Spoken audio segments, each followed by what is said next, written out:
வணக்கம். இன்னைக்கு செல்விஸ் அடுப்பங்கரையில் நம்ம பார்க்க போகிறது உருளைக்கிழங்கு குருமா. அதை எப்படி செய்கிறது பார்ப்போமா? உருளைக்கிழங்கை நல்லா வேக வச்சு சின்ன சின்னதாக கட் பண்ணிக்கோங்க. வெங்காயத்தை நல்லா பொடியாக கட் பண்ணிக்கோங்க. ஒரு 2 கைப்பிடி போதும். ஒரு தக்காளியை கட் பண்ணி வச்சுக்கோங்க. 2 பூண்டை தட்டி வச்சுக்கணும். கருவேப்பிலையை கொஞ்சம் எடுத்து வச்சுக்கோங்க. 2 பச்சை மிளகாய் கீரிக்கணும். தேவையான தண்ணி எடுத்துக்கோங்க. ஒரு வாணலி அடுப்பில் வச்சு நல்லா காஞ்சதுக்கப்புறம் 3 ஸ்பூன் எண்ணெய் விட்டுக்கோங்க. எண்ணெய் நல்லா காயட்டும். காஞ்சதுக்கப்புறம் கொஞ்சம் சீரகம் போட்டுக்கணும். சீரகம் நல்லா பொரியணும். பொரிஞ்சதுக்கப்புறம் சோம்பு கொஞ்சம் போட்டுக்கோங்க.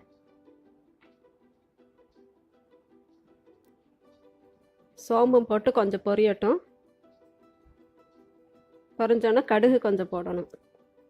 அது வெடித்ததுக்கப்புறம் கடுகு வெடித்ததுக்கப்புறம்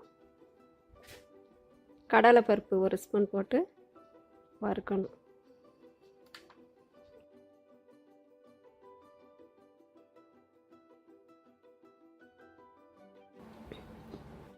நல்லா வறுத்ததுக்கப்புறம் 2 பச்சை மிளகாய் போட்டு வதக்கிக்கோங்க.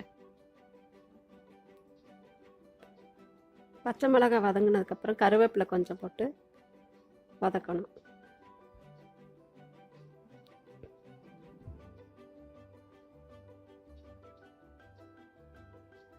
அதுக்கப்புறம் பூண்டு நசுக்கி வச்சது அதை சேர்த்து கலந்து விட்டுக்கோங்க.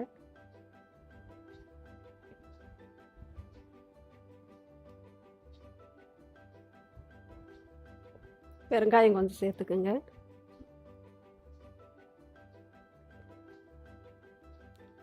வெட்டி வச்ச தக்காளியை சேர்த்து அதையும் கொஞ்சம் நேரம் வதக்கி விட்டுருங்க.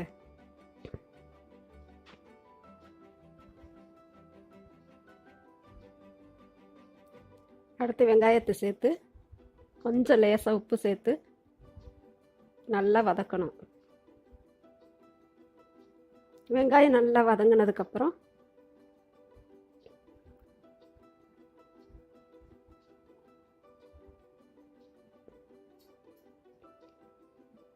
லேசாக உப்பு சேர்த்தோம்னா சீக்கிரம் வதங்கிடும் வெங்காயம்.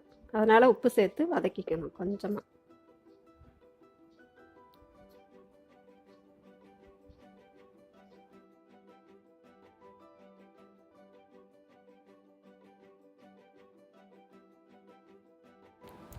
வெங்காயம் நல்லா வதங்கிருச்சு.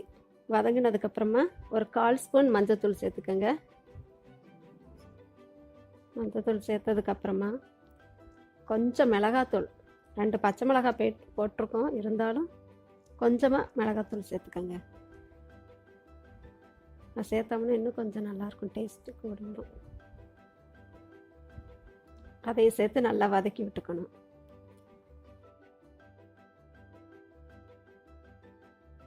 வதங்கினதுக்கப்புறமா உப்பு சேர்த்துக்கோங்க.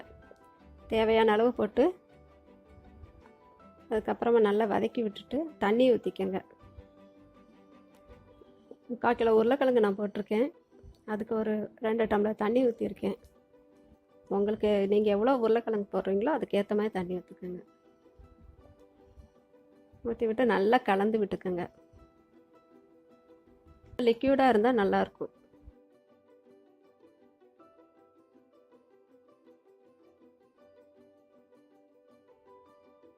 தண்ணி சேர்த்ததுக்கப்புறமா மூடி போட்டு நல்லா கொதிக்க விடுங்க. கொதித்ததுக்கு அப்புறமா தான் உருளைக்கிழங்கு போடணும்.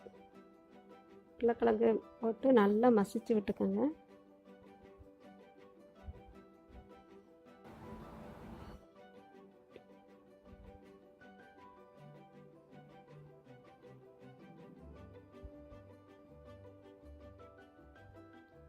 நல்லா கரண்டியால் கொஞ்சம் மசிச்சு விட்டுக்கோங்க.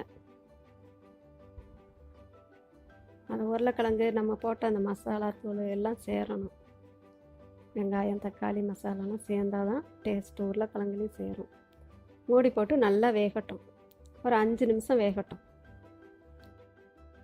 ஒரு கிண்ணத்தில் ஒரு 1/2 ஸ்பூன் கடலை மாவும் 1/2 ஸ்பூன் கோதுமை மாவும் கலந்து தண்ணி ஊற்றி நல்லா கரைச்சி வச்சுக்கோங்க. கட்டி இருக்கக்கூடாது. கட்டி இல்லாமல் நல்லா கரைச்சிக்கங்க. நல்லா உருளைக்கிழங்குலாம் கொதித்ததுக்கப்புறமா இந்த தண்ணியை சேர்த்துக்கணும். அதுக்காக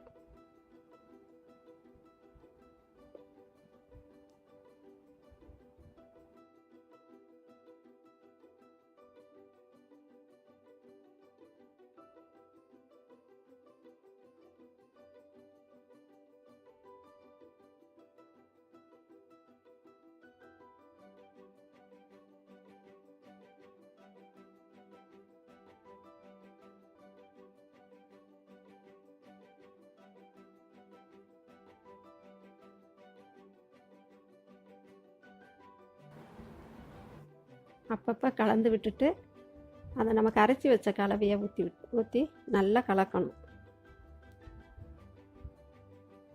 சும்மா அரை ஸ்பூன் கடலை மாவு, அரை ஸ்பூன் கோதுமை மாவு போட்டுக்கோங்க. அந்த திக்னஸ் வர்றதுக்காக தான். அந்த பச்சை வாசனை போகிற வரைக்கும் நல்லா வேக விடுங்க. நல்லா கலந்து விட்டுக்கோங்க. உப்பு பத்தலைன்னா கொஞ்சம் பார்த்து போட்டுக்கோங்க. டேஸ்ட்டு பார்த்துட்டு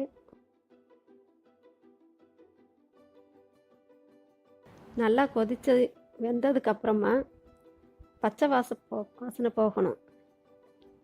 அதுக்கப்புறம் கருவேப்பிலை கொஞ்சம் சேர்த்துக்கோங்க. நல்லா வாசமாக இருக்கும் பச்சை கருவேப்பிலை சேர்த்துக்கினா.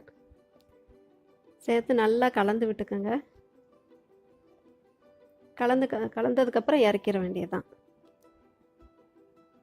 உருளைக்கிழங்கு குருமா ரெடி. ருசியான உருளைக்கிழங்கு குருமா ரெடி.